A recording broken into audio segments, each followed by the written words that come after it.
1,000 arrows shot, hundreds of yards judged, and 40 target hits means it's time for the Archers to square off in Russell County, Alabama. We're like a family, so we are always hoping that everybody does good.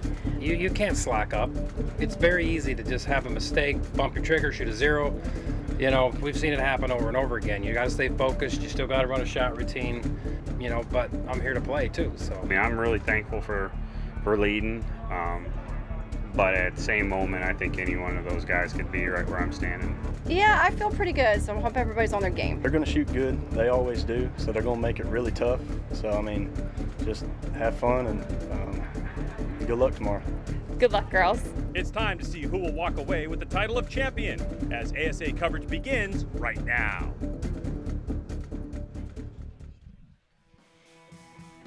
The stage is set for round 2 of 6 for the 2019 Mackenzie ASA Pro-Am Tour. It is the Black Eagle New Breed Pro-Am coming at you from Fort Mitchell, Alabama. And it is an absolutely spectacular day for shooting. Hello everyone, I'm Greg White. Thank you so much for joining our coverage here as we kick things off with our pre-show before we get things going, before the judging starts. And you know, right here in, well, the real question is, where are we for real? Because it's Fort Benning, it's right on the East Coast time zone, the Central time zone. This place is absolutely spectacular. You can find us, of course, on the website if you want to see exactly where it is. But there are thousands of people that have arrived here to shoot, nearly 2,000 competitors shooting archery. But one of the fastest growing classes that we have here in ASA is Crossbow. And here's PJ Riley with more.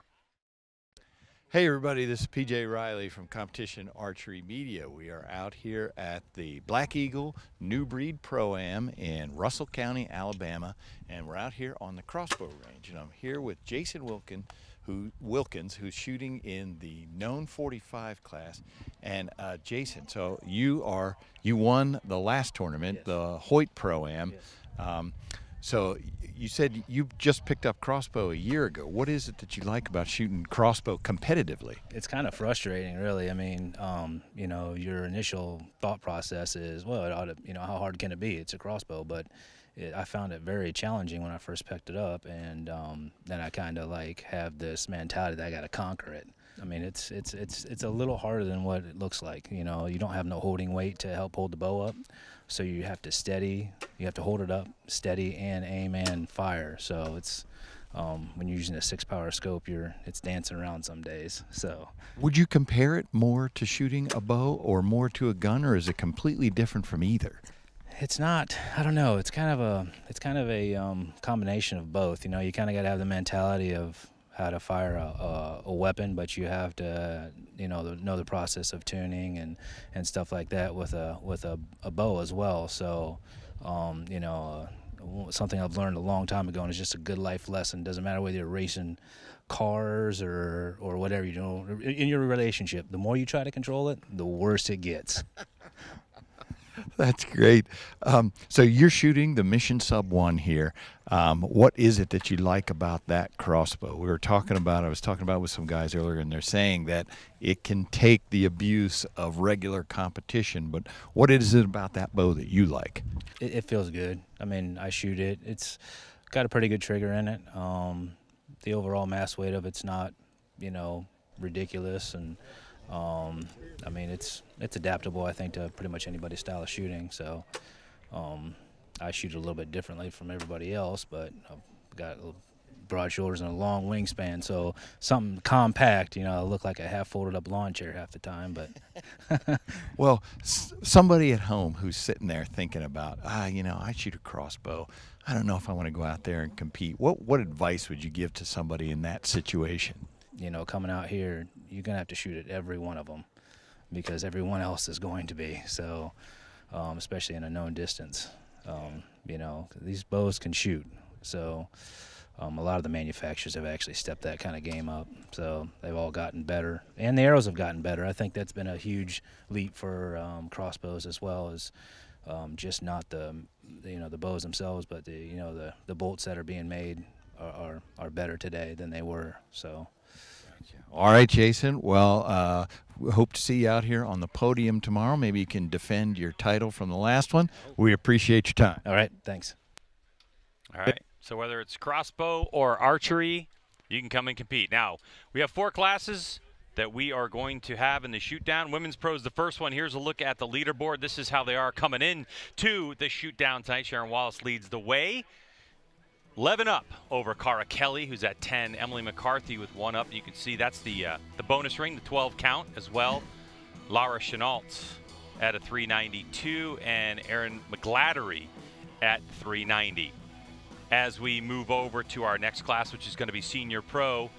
Yeah, that's right. If you know ASA Archery, that is Tim Gillingham in his first effort in the senior class, judging distance. He leads the way. He's up 6 on Dwayne Price, Tony Taza at a 418, Scott Darnell at 15 up, and Richard Leftwich. You see 19 bonus rings, by the way, for Gillingham. He leads the way in judging distance in terms of bonus rings. In terms of senior, as we go to the men's pro class, Dan McCarthy absolutely shattered the field heading into this one, an 18-point lead over Jeff Hopkins. Jack Wallace, the third in there at 12 up, tied with Chris Hacker and Joseph Goza. So that is the men's pro class. And in known pro, which will be our last group to go, because obviously you want to judge distance first, don't give away anything. Then we'll see these archers compete. Robert Householder, soon to be a household name, shoots 442. Stefan Hansen clawed his way back up out of seemingly nowhere from day one to tie for second place with Garrett Erzman, Justin Hanna, and 17-year-old Dane Johnson in the mix. Well, listen, the ASA has close ties to the military, and since we're here in Fort Benning, they always do something very special with the military. Take a look at this. It's just one of the best events in the country to shoot with these military guys. It's protecting our country. It's just awesome. 2013, when the ASA decided to come back to Fort Benning, we wanted to do something for the military members specifically. Got into archery because I was wounded. That's why I was only in 15 years. So when I got out, I got involved in the Warrior Games, and that was really big for me. It's a huge part of my recovery from my injuries. Part of the reason I shoot left-handed now is because I was injured my shoulder and I couldn't shoot right-handed anymore, so I had to learn to shoot lefty, and just overcoming something like that, really gave me a way to focus on something other than, my injuries. It's kind of hard to schedule military in and out with all the deployments and all that they go through, and to know exactly how many's going to get to come, how many teams and all. But actually, we've got 9 teams here this year. That's actually a better turnout than we've had recently, because we switched the tournament over, this military team shoot over to Fridays. Units are more willing to let their guys free to come shoot. I just come out here to be with the guys. I love shooting. That's what the military put in me. They taught me how to shoot, gave me that competitive drive, and playing when you have to is different than playing when you want to. And this is a good way for us to let out some steam and use some of the skills that we learned. And absolutely amazing. Welcome to the broadcast canopy. Joining me for this entire broadcast is Nathan Brooks, pro shooter. Good to have you here, man. Good to be here. Thank you. Sorry you're here, obviously, because you were close. But Nathan, since we have this opportunity, why don't you go ahead and give us a little bit of information about yourself? Where are you from, how long you've been shooting, that type of stuff. Well, it's hard to remember back that far how long I've been shooting, but I'm from Oklahoma, Arkansas area. Grew up in Oklahoma, moved to Arkansas as I got older, and I've been doing this professionally since 1999. Won NFAA Shooter of the Year, IBO World Championships, ASA Classic. If you've watched archery for a long time, well, you've probably seen a lot of highs and lows from Nathan Brooks. But if you do archery long enough, you're going to have that. So I feel fortunate and blessed to be able to have the success I've had. But you know what? I've learned a lot from the losses too. So you got to learn to lose if you're going to win. So that's part of this. But I can tell you about today. Yeah, let's talk about today. I don't remember a long time ago. I try and forget it as fast as I can. But well, let's talk a little bit about your today. You know, you were real close. We almost didn't have a chance to have you here because you were very close towards the end of the day. What happened? Well, I tell you, I shot really well. I was really happy with my round today. Yesterday is really what kicked my tail. I missed a 25-yarder, which what most people would call is a give me, but nothing's a give me out here. Absolutely nothing. So, and it was a 10, but those 2 points actually kept me from making the shoot off. I shot 36 up, and it took 38 to get in.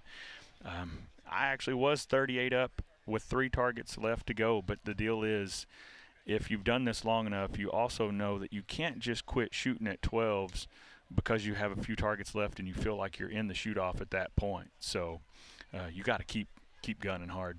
Nathan, let's take a look at you know, the field of play here, because you have done, right now you're in the known pro class, but you've also done judging over your career. Yes. So we're in the time right now in this tournament where they're giving 10 minutes for these athletes to judge.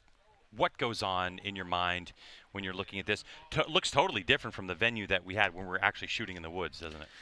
It does, but let me tell you what really helps. They have depth out there because there's trees, there's things out there that they can look at that kind of give them a reference of how it would look like if you are in the woods. So yeah, you do come off of the course and you have tight lanes you've been shooting in, dense woods, all these sort of things. But really, these guys and gals are looking at the targets because you learn depth just by your visual. And, you know, if I was throwing a ball from third base to first base, I know how far it is, mainly because, number one, I've made that throw before, and number two, I have looked at the person, and I just have a feel for how far they are, so you know how much energy you got to put into it.